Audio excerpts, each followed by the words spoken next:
Merry Christmas from today's sponsor, Laros Media. Videos for every occasion. Check them out at larosmedia.com.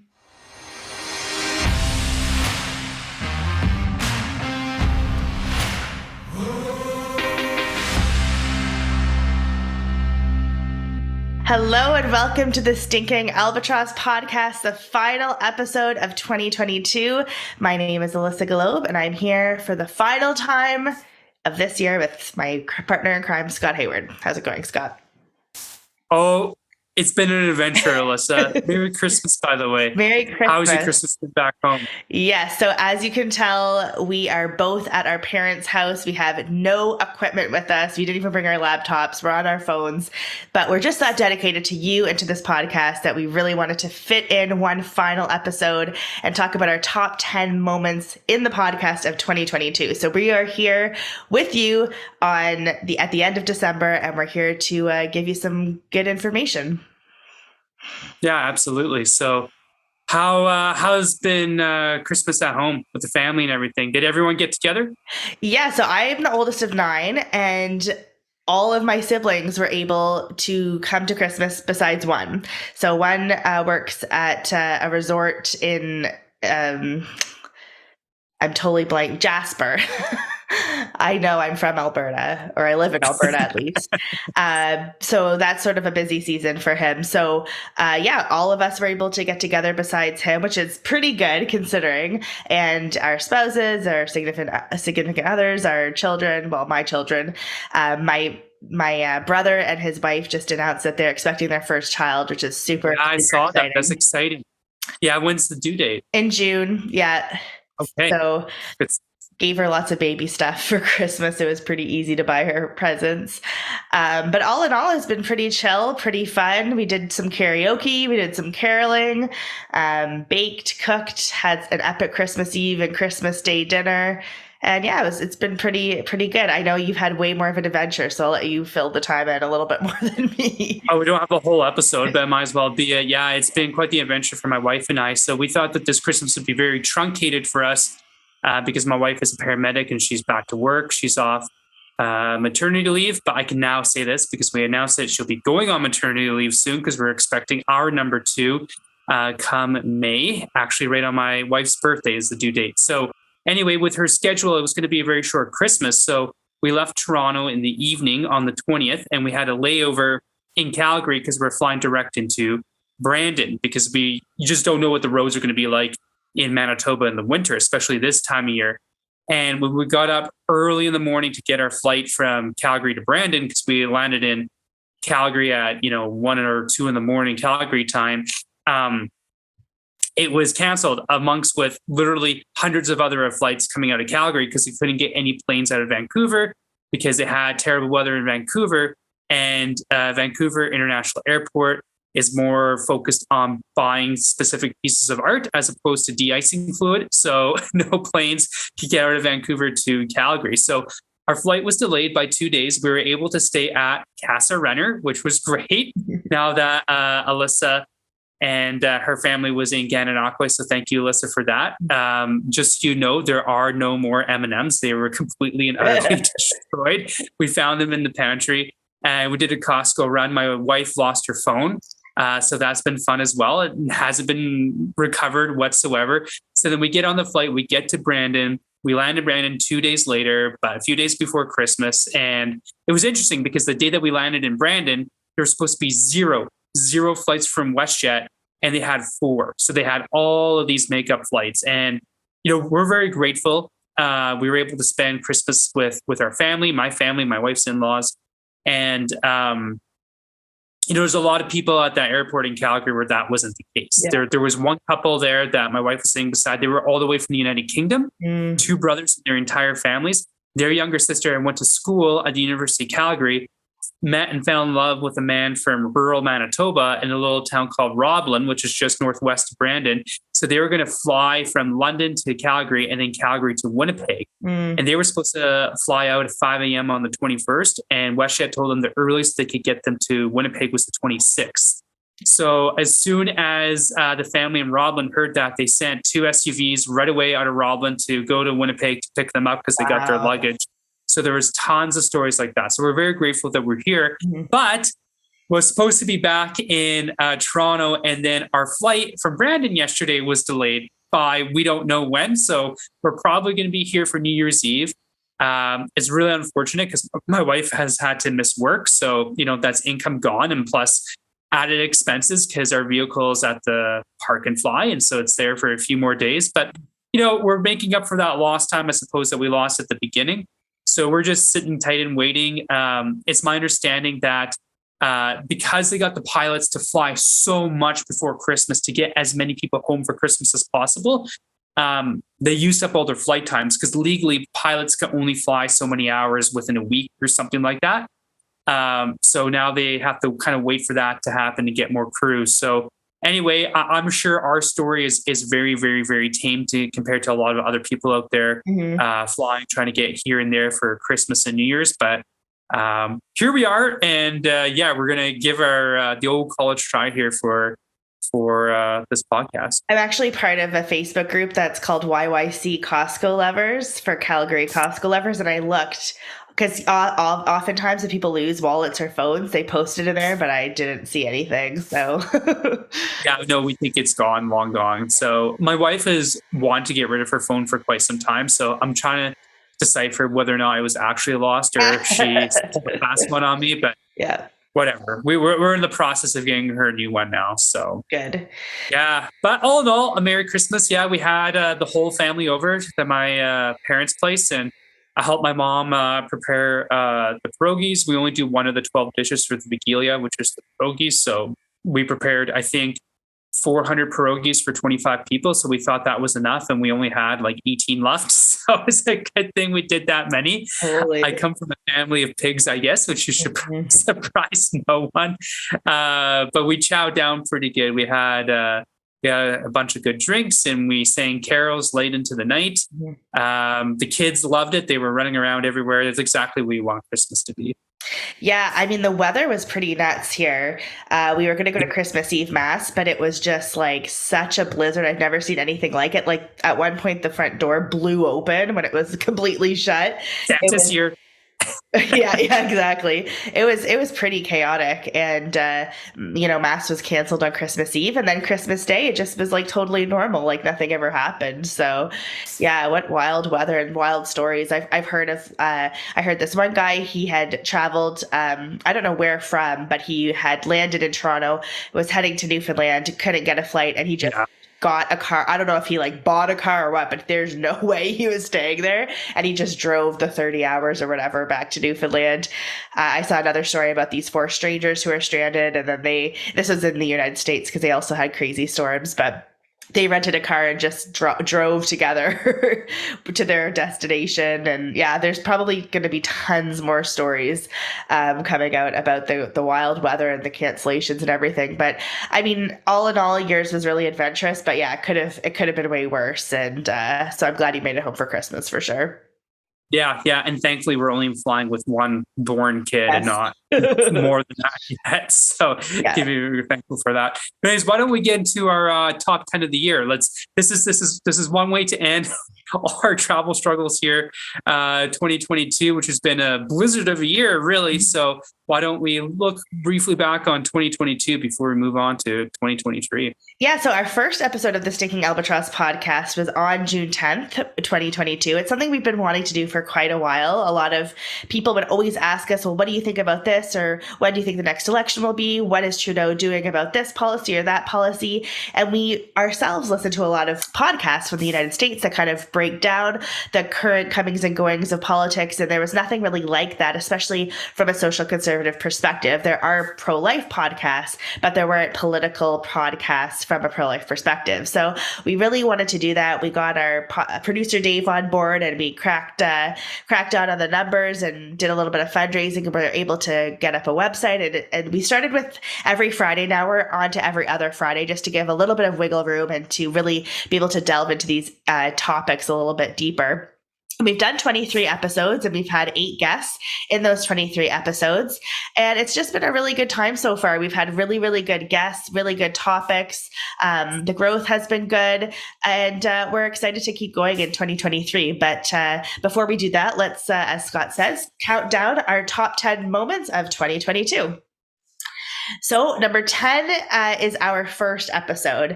Welcome everyone to the Stinking Albatross Podcast. My name is Alissa and I'm here with my partner and co-host Scott Hayward.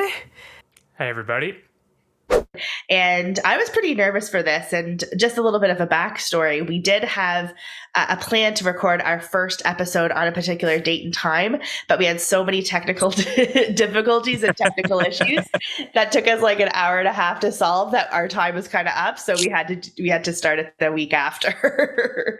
But I think it went pretty well. And, luckily we had both done interviews and done some public speaking. So it wasn't as choppy as I think thought it was going to be. But I think certainly we've gotten better. We still have a ways to go. But I think from our first episode to now, where we've done pretty well.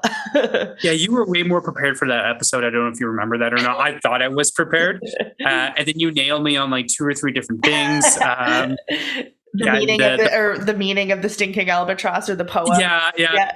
Scott, do you know the origin of the stinking albatross, perchance? Yeah, it's from some sort of I think it's called the Mariner story or the Mariner's Hymn or something like that. It's an old story from many centuries back. And it's a lore about a fisherman who basically had bad luck because an albatross would be around his neck. And I think an albatross at sea, I could be wrong on this, is known as bad luck. So I think that's where it comes from. Yeah. So it was the rhyme of the Ancient Mariner. Thank you. I'm prepared. Yeah, the poem and everything, and it was quite embarrassing at the beginning for me. So I thought, okay, this is how the podcast series is going to be. And there's been a few times since then where you've done that, but yeah, I thought it went really well.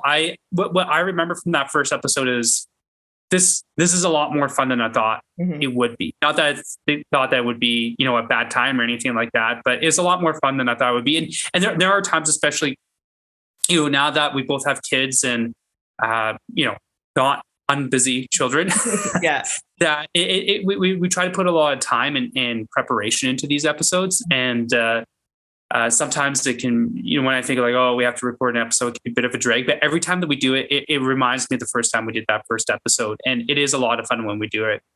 Even when we had technical difficulties, like even tonight, trying to record this. Now that we're in it right now, I'm having a good time. So yeah, that's, if I can look back at that first episode, that's what I always remember of it. And I'm glad that's continued, right, in every episode since. Absolutely. All right, number 9 is Jonathan Van Maren's one-liners. Now, these can go from anything funny or comedic to just like very poignant. Tavistock is closing just in time to be sued by what we think is going to be roughly 1,000 families and counting in a class action lawsuit that's basically going to accuse them of doing irreversible damage to their children. This means double mastectomies for young developing girls. It means puberty blockers that have permanently destroyed the fertility and sexual function of many of these children. It essentially means that things have been done to them which can never be undone and were done to them before they could vote, drink, or drive. Because we did have him on twice. We like to have him on somewhat regularly. For those who don't know, Jonathan Van Maren is a fellow podcaster, works in the pro-life movement, works for the Canadian Centre for Bioethical Reform, has a blog, has a website. But the three of us have known each other for a really long time, and we've done 2 live election broadcasts together in the last few years. So we do have, I think, some chemistry. I don't know if other people would agree, but he's very well read, very witty. And so, some of his one-liners, even if they are burns to me, they're still pretty funny. So the CBC feeds, stories on non-binary Indo-Canadians that they've managed to rustle up somewhere, because those are the sorts of people who spend their afternoons listening to the CBC. I mean, he really despises Michael Corn and Patrick Brown. It's no secret. He's wrote about these 2 extensively. So at one point, I remember him saying about Michael Corn, he's got to be the only man who sounds worse for having a British accent that he's ever heard. And, even though we somewhat differ on COVID issues. none of the people that I've talked to have lost their jobs. In fact, a lot of them are doing just fine, especially in rural areas. So with a big glaring exception for those who went through what you said they did, which is if they lost their job or were impoverished, that's obviously genuine trauma. The rest of us did not go through genuine trauma. That is not the case. It sucked. A lot of it did. There were those of us like a funeral that I had to go to for a family member was only allowed to have a handful of people. Like these were terrible things, but it's not the same thing. And if we want to talk about trauma, it doesn't feel great to have your arms pulled off by forceps and your brain suctioned out either. We all agree, we all are against mandates, and we all were in favor of the convoy. And so when he was talking about reporters, I think we were talking about Rachel Gilmore at one point, but he said the CTV guy who just shows up at the Freedom Convoy, gets a beer can chucked at him, and ends up acting like he just landed in Fallujah in the midst of the surge. That was one of my top funny lines. But it was also really good too, though, because he really was on side with us about our picks for the leadership race and the COVID stuff, which was really good. And so we were able to really delve into that on a deeper level and kind of give people a different perspective, because it was either, a lot of the times in the news, it was either like this specific side about COVID issues or way over here. And there was nothing really balanced or kind of from a different perspective, especially social conservative wise, and kind of trying to keep those issues at the forefront instead of the COVID issues. And so, we were able to do that, I think, successfully to a certain extent, and especially politically, since we were able to increase the number of pro-life politicians despite being in a worldwide pandemic. So, do you ever wonder, like, if he turned on us or we turned on him, which I don't know why that would be, the kinds of one-liners he'd write about you or he'd write about me, he would be legion. Oh yeah, I'd have to like really spend a lot of time coming up with comebacks. All right, now we're number 8. Now this has to do with me when I couldn't say Albertos' name properly. It was Try it now. Do it. I was doing it earlier. Now I'm nervous. Albertos Polizagopoulos. You got it. That name. Now do it 10 times fast. Oh man, it was so freaking hard to say. I don't know what got in my brain, but it just like went black. Time to take a quick break, but there's more with Albertos Polizagopoulos. Okay. Time to take a quick break, but there's more with Albertos Okay, I'm just going to say Albertos. No, I want to say it. Polizagopoulos. Time to take a quick break, but there'll be more with Albertos Polizagopoulos when we'll return. I know I'm psyching myself out. Time to take a quick break, but we'll return with Albertos Polizagopoulos when we be right back. What is it? There'll be more with Albertos when we come back. Okay.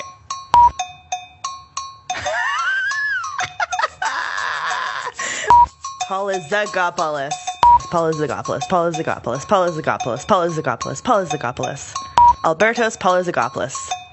Polizagopoulos. Time to take a quick break, but there's more with Albertos Polizagopoulos when we come back. And it was getting frustrating, but it was also funny at the same time. But oh man, what a name. It's just what a name, what a guy. What a name, what a guy. The name matches the guy. But those Greeks, man, they have some crazy names. It's pretty phonetic, like when you look at it, right? It's a lot. It's pretty phonetic, Scott. Okay, it's a difficult name.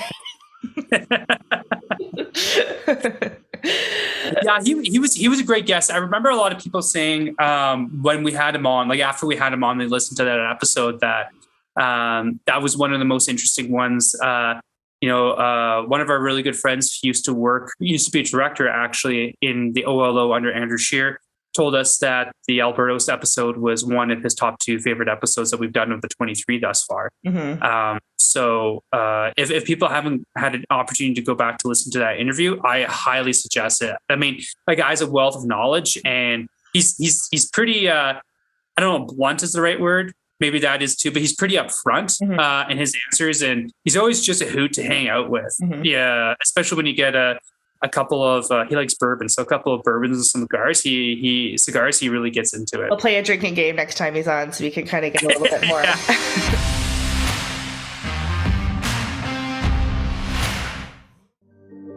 Nature communicates with us in a universal language. The sunrise starts a new day. The sunset marks our accomplishments. The most beautiful communication is where the speaker and the listener match perfectly and understand the same message. Your future audience is waiting to hear from you. What message do you need to share? At LaRosse Media, we fashion beautiful communications through our professional video production services and marketing strategies. Create your own most beautiful message. Visit larosmedia.com and be sure to check out our extended service options. Dream, produce, market, succeed with LaRosse Media. Serving Canada from coast to coast to coast.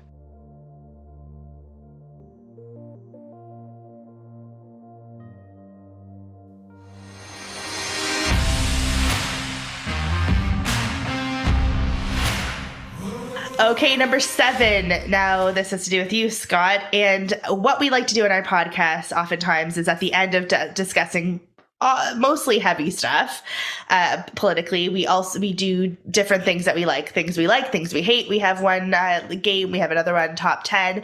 And so at one episode, I think it was episode 17, we did our top 10 Disney movies.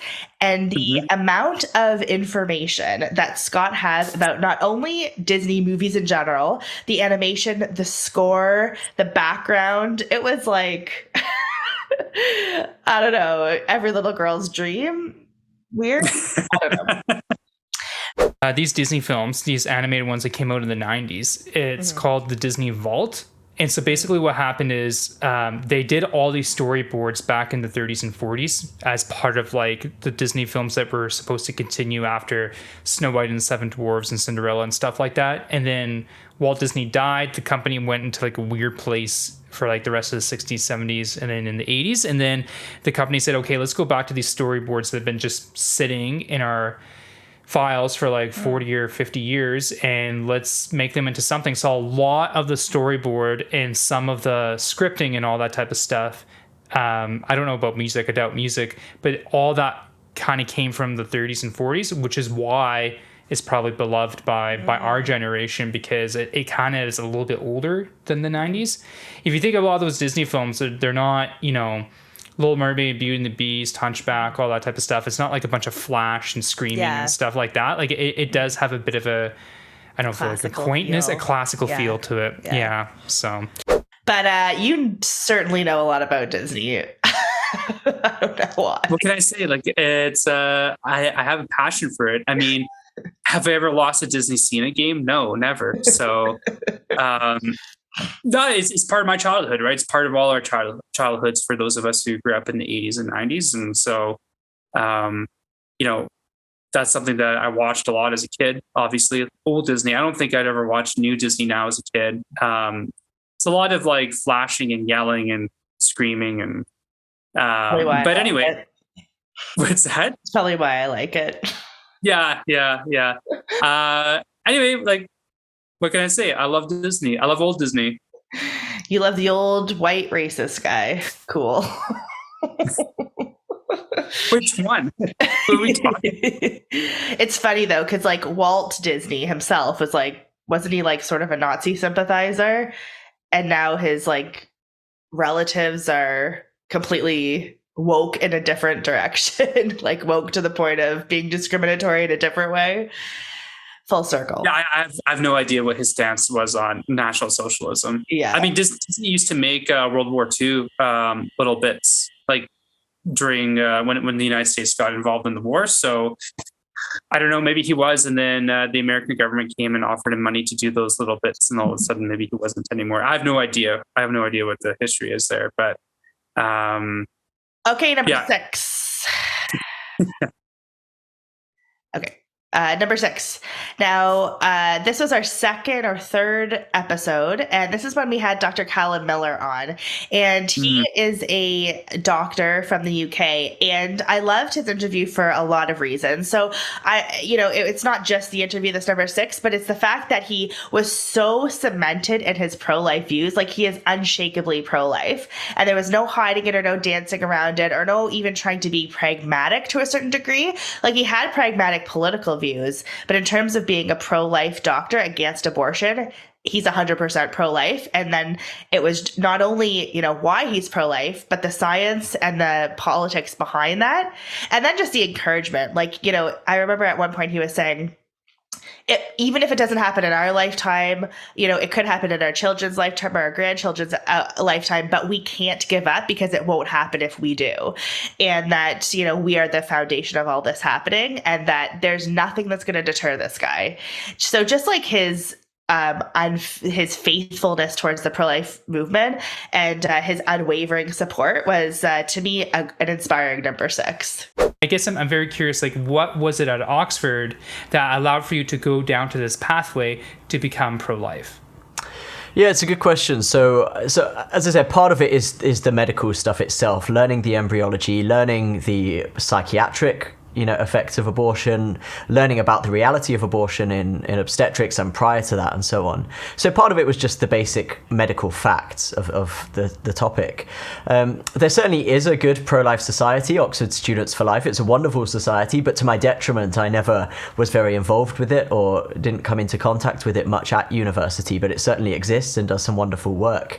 So it was really a mix of the medical facts and my reading and debating with people and my listening to the voices of women, not necessarily as part of my degree, but, as part of my clinical work and part of me being a human being in general. I would listen to women's stories and take them seriously as well. And coming to see that abortion isn't necessarily a tool of liberation for many women. One of the ways we were able to get him onto our podcast is him and I have been in contact for a number of years, but just by email. And so he came to Canada in the summer back earlier this year in 2022. And I met with him in Ottawa. We went out for a couple of drinks and a meal, and just a fantastic guy, period. I actually think he's getting married right away, early in the year, if I recall. Mm-hmm. And I thought, okay, we have to have this guy on our podcast. And there were some things that he said to me, because he met with members of the Parliamentary Pro-Life Caucus here in Canada when he was up in Ottawa. And he was saying to me over a couple of drinks, as discouraged as you guys might get, you kind of look south of the border, and the Roe v. Wade decision was being overturned by the Dobbs decision, because he was in Canada around that time. Mm-hmm. He said, just remember that, with your organization of 2 full-time employees, there's a much larger proportion of the Conservative caucus in Canada that is pro-life compared to the United Kingdom. And he said, I wish we had the influence that you guys have within the Conservative Party of Canada, that they wish they had within the Conservative Party in the United Kingdom. So I took great encouragement from that. And in the summer, I took, especially during that leadership race, when I think we all knew kind of what the result was going to be, even as early as then, I took great encouragement from that, thinking, our organization is doing good stuff. And it's nice to not only be recognized locally, domestically, but also internationally by someone like Dr. Callum Miller. So It was great. I hope we can have him on sometime soon as well, maybe in the new year. He's also a good Twitter follow for anyone on Twitter. Yes. There's a lot of spice there. Yeah. All right, number 5 is behind the scenes stories about Leslyn Lewis. So we talked with Josh Gilliman, who was her communications director. And not only is Josh a character, he's really funny, really witty, easygoing, just really truthful guy. But it's also interesting to know a little bit more about Leslyn. I tell her all the time that she's a terrible politician. And by that, I mean, she's just really concerned about doing the right thing all the time. And that's not sometimes how you get ahead in politics. And so our meetings aren't always about if we do this or say this, people will vote this way, but what is the right thing to do? What is the right thing to say?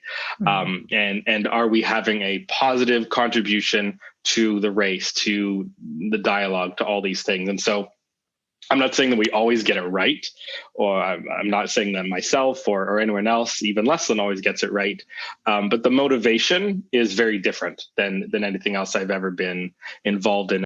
Hopefully we will have her on this podcast, but it is good to get somebody else's perspective who was close to her in the campaign, and kind of the stories maybe that she wouldn't even have known about because she's so busy doing this, that, and everything else, and having someone who is, neck deep in this campaign, who's pouring their heart and soul into it and kind of giving a different perspective. So hearing kind of, I think, behind the scenes stories, that's why, political movies and TV shows are so popular, because they do give that behind the scenes perspective. So I think podcasts like that are also quite interesting. And Leslyn is obviously like a very popular figure within the social conservative movement, but also just in the conservative and political movement in general. So any information about her, especially her rising star, is great. Yeah, and Josh himself is a wealth of information. I mean, he's been involved politically for a number of years.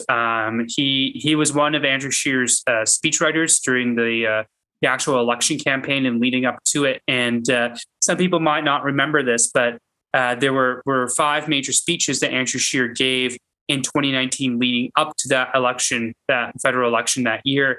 And they were on different topics like the economy, and I think one of them was on crime, if I recall, international affairs. And one of them was on immigration. And I remember that speech that Andrew gave, and I loved it because he gave it to this big room in the GTA full of these, new Canadians and these immigrants that had come to Canada. And that speech was so incredibly, had all these religious overtones about it. And the people in that room just loved it, these new voters. And I was like, yes, this is exactly where, the Conservative Party needs to go. That's how you get those voters. That's how you win the GTA. You don't necessarily have to be religious per se, but don't be afraid to discuss some of those topics that fairly unfairly get kind of cobbled together with people who are religious Canadians.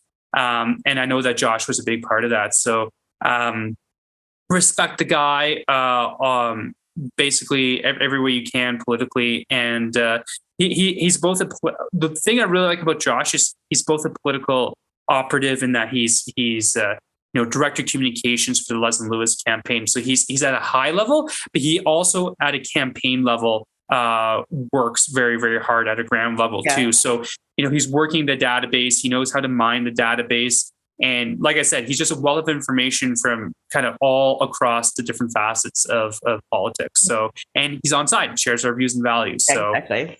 Yeah. Yeah. Okay, number 4. Again, it's another behind the scenes one. It's inside how Aaron O'Toole lost the CPC leadership, because I think a lot of people were surprised. I know Aaron O'Toole himself and his team were really caught off guard. So just kind of explaining from our perspective, because we were very involved in that behind the scenes, what actually went into it, what was the straw that broke the camel's back, what was going on leading up to it. It was also interesting from our perspective, to do a podcast segment about how Aaron O'Toole lost the leadership race. And then later on, having Melanie Parody on, who worked for Aaron O'Toole at the time, and asking her about that as well. Early January, you had the expulsion of Derek Sloan from caucus, and I'm not necessarily here to defend everything that Derek did, but for a lot of our people, that was a huge red flag.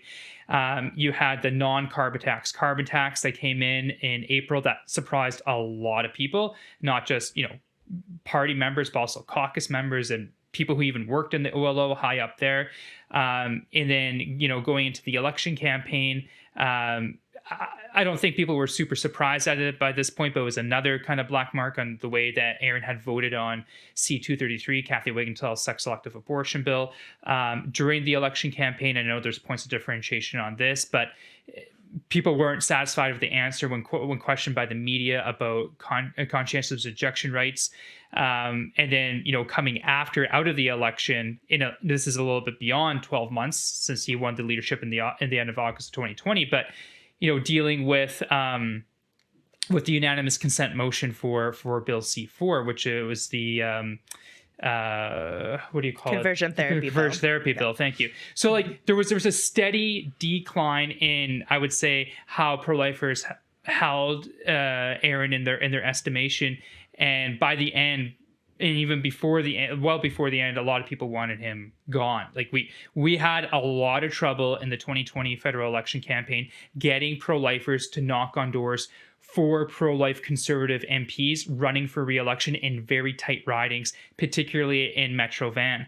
And they were like, I just hate, I don't want to see the word hate, but I so despise Aaron that I'm just going to vote for PPC. And we're like, you can despise Aaron all you want, but you don't live in the riding of Durham. Like you have this other pro-life. Anyways, the point being is that... But getting volunteers was hard. Oh yeah, it was extremely difficult, and it was a steady decline. And I guess kind of my question to you is like, from the inside, is that something that you were feeling? Is that something does that timeline make sense to you, specifically from the pro-life perspective? And, he eventually lost that vote in caucus. I guess, is there a point that you would pinpoint in that timeline where, okay, this is the final nail in the coffin? Not the final one. I mean, I think the general election was like if you win an election, a lot of things are forgiven, frankly. But when you lose, then all of that simmering stuff bubbles up. And hearing her responses and how they aligned and how they didn't align, some of them.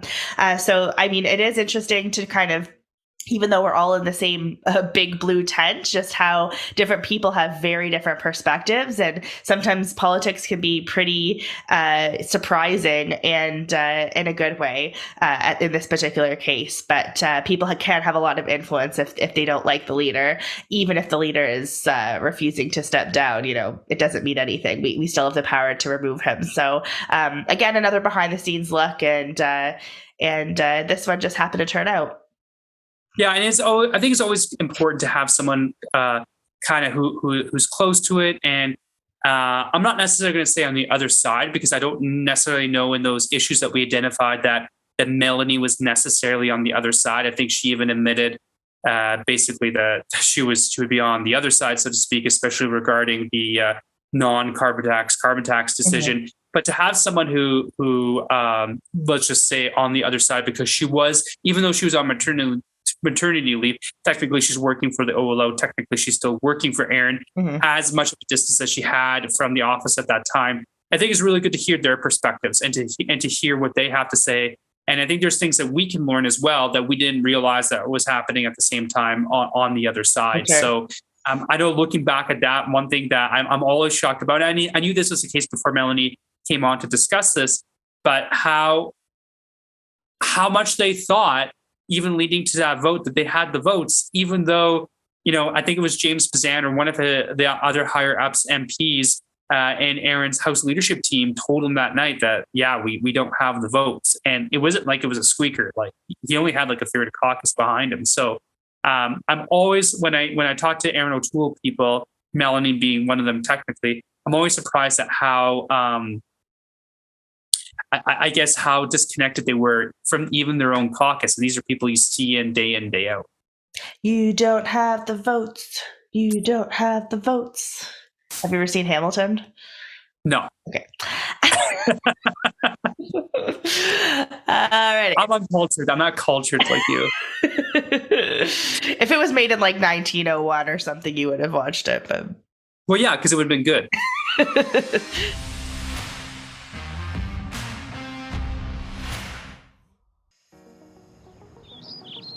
We live in a world that grows through communication. Every connection comes from a dream to be heard and realized. To welcome a better future. What are your dreams? LaRosse Media will help communicate your vision through our professional video production services and marketing strategies. Start building connections to your future audience. Visit larosmedia.com and be sure to check out our extended service options. Dream, produce, market, succeed with LaRosse Media. Serving Canada from coast to coast to coast.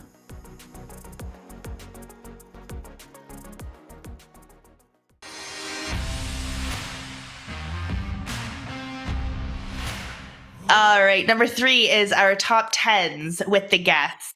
Now, like we said, we've done our own top 10s, but we always do a top 10, especially with a new guest.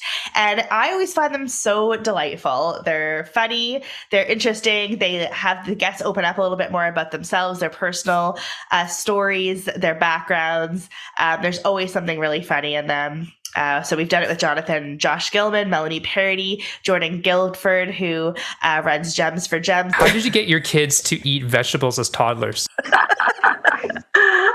You're going to sound like an old mother. I just didn't give them anything else, which is so Good. bad. Oh, that's what you do. Okay. It was just very like, this is what we're eating, period. So Yeah. They didn't have any other option. It's a really great episode about the baby boxes that are being put in fire stations across Canada. Andrew Lawton, I mean, we learned that he was on MasterChef, and I don't know if that's just common knowledge, but something I sure didn't know. How did you meet your wife? She interviewed me for a story. She's a journalist, and I was a contestant on MasterChef Canada, and she was writing a story, or was doing a story about me, and I believe violated journalistic ethics by going out on a date with me, but I have no regrets. My husband and I love MasterChef Canada. It's on, or like MasterChef in general. It's on right now, and we're like diehards. We always watch it. Did you have a good experience with it? It was entertaining. I mean, I like reality TV, so it was neat seeing behind the scenes and how like non-real it is. But I was eliminated in the first episode. No idea. No idea. So I started Googling it a little bit, but yeah, I mean, it's really interesting. All these people are really interesting, and everybody has a story, no matter who you are. So doing the top 10s, finding out a little bit about them, that's always a really good segment, and definitely a top 10 memory. Yeah. All right. What's our number 2? No, nothing to say there. I have nothing to say. Like, they're top 10s. Like, fine. Like, some of them were good. Some of them, like, we shat on, right? Like, they're terrible takes in some of them. So. Alrighty. So number two is our antithetical views on both the CPC and UCP leadership race. We have 2 front runners in Danielle Smith and Travis Taves, and Travis is associated with Jason Kenney, that he is being dragged along with him in terms of how he handled the pandemic. Despite the fact that Travis is pro-life, he says he wants to, take away the stigma of that politically. He has pro-life policies. He's very upfront about that.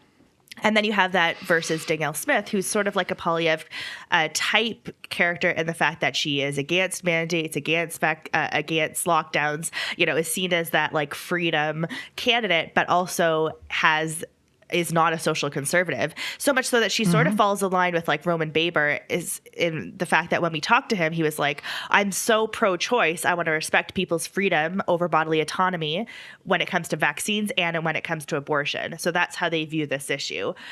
But a lot of social conservatives are choosing Danielle Smith because of that position, because of the anti-vaccine, anti-mandate, anti-lockdown position over the pro-life policies and the pro-life position of Travis Taves, even though it's very clear and pointed out, and that she is not a winnable candidate because she, handed over an election in 2012, which she was winning up until the last week. She's flip-flopped on a bunch of issues, including conscience rights issues. It's easy to talk about the pandemic when you're a radio talk show host and not actually in government or elected. And all these things are repeatedly pointed out to these people, but it doesn't matter. She's their savior. This is what's going to happen in Alberta. This is what needs to happen in Alberta so that there's no more mandates and no more lockdowns. It's sort of kind of trumping social conservative issues. This one drives me insane. Just like all the conservative voters who are putting Pierre first over the freedom position. At the end of the day, there's the sad fact that a lot of people give more of a shit about having to wear a mask into the shell than they do about babies getting killed in the womb. And that is just true. I have seen people on your social media who spent years trashing RightNow for supporting imperfect but pro-life candidates, who are now voting for Pierre, who supports abortion all the way through, has from a social conservative perspective, his voting record is just awful, right?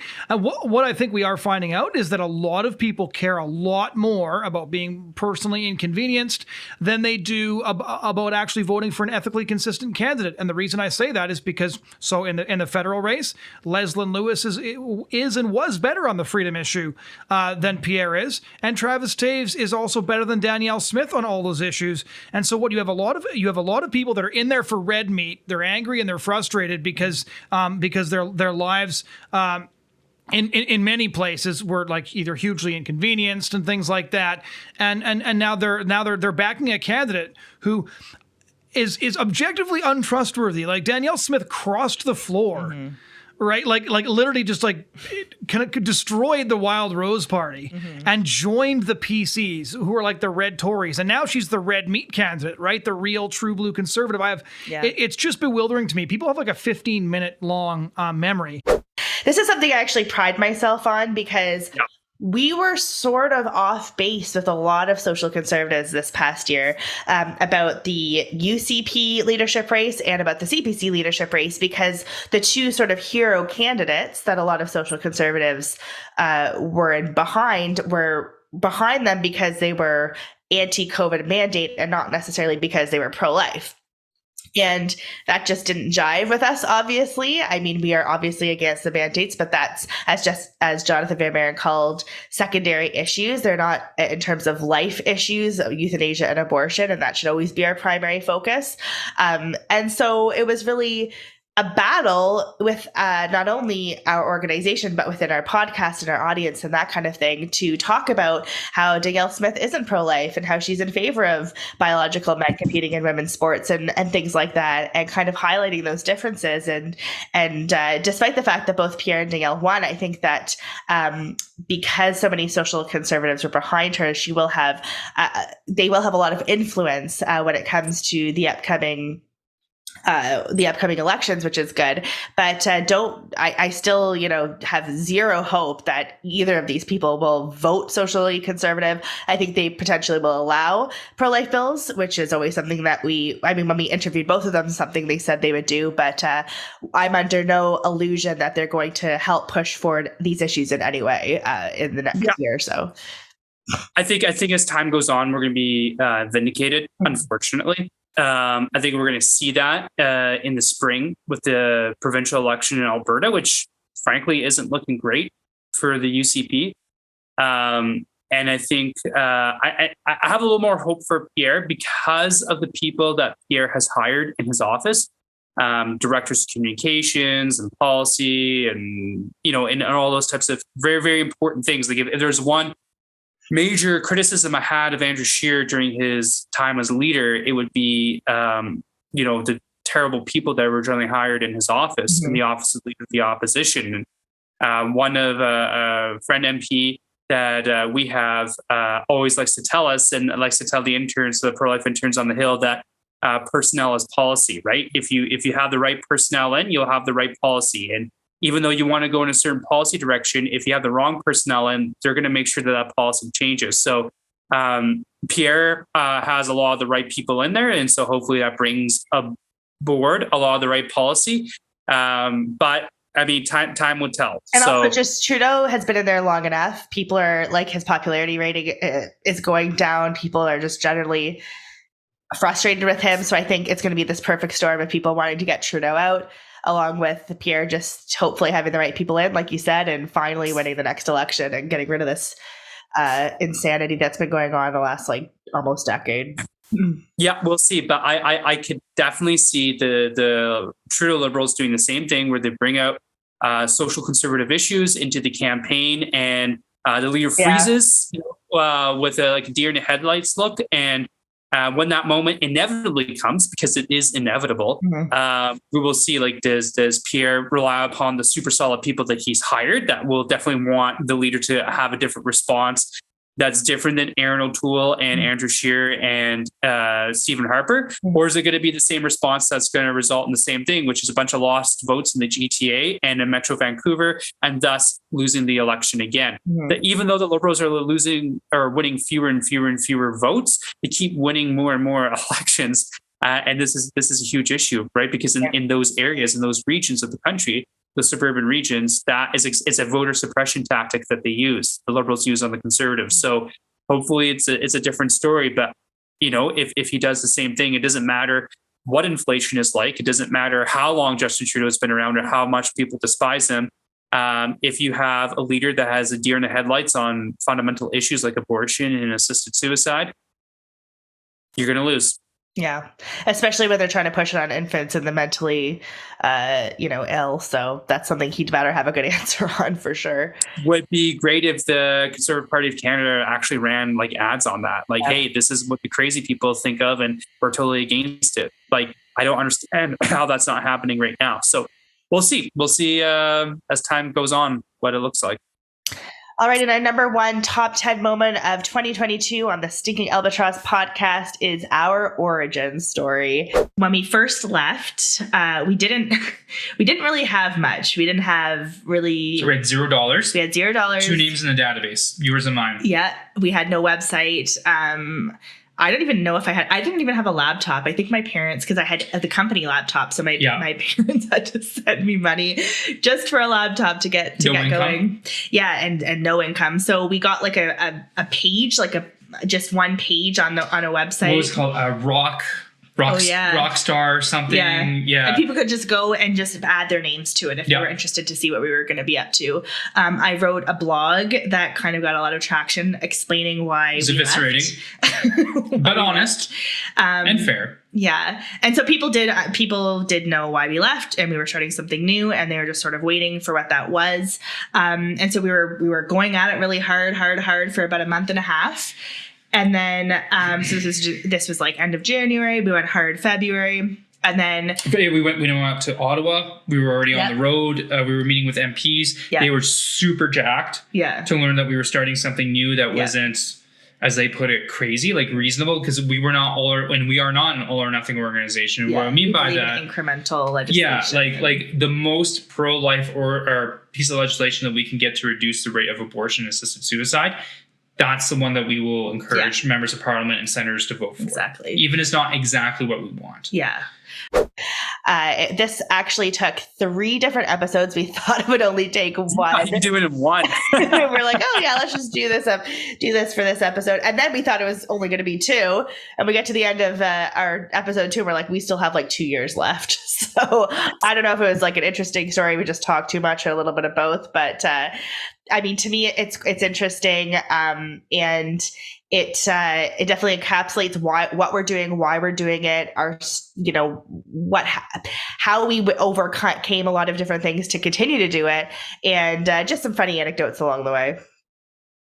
Yeah, it was my favorite part about it is when we first decided to do it is the Haywards came to visit you guys in Calgary at the beginning of August in the summer for the last little bit of our summer vacation. So we actually did a podcast episode physically together, and that was a lot of fun for me. The kids playing together upstairs and whatnot, and we went to Banff later that day or the next day or something like that. So yeah, it was and it was kind of fun to talk about it together. Yeah, for sure. Yeah. So if you haven't heard any of those episodes, go back, re-listen, let us know what you think in the comments. Make sure that you subscribe. And Scott, Merry Christmas. Happy New Year. I look forward to hopefully seeing you while I'm in Ontario, but if not, our paths will cross.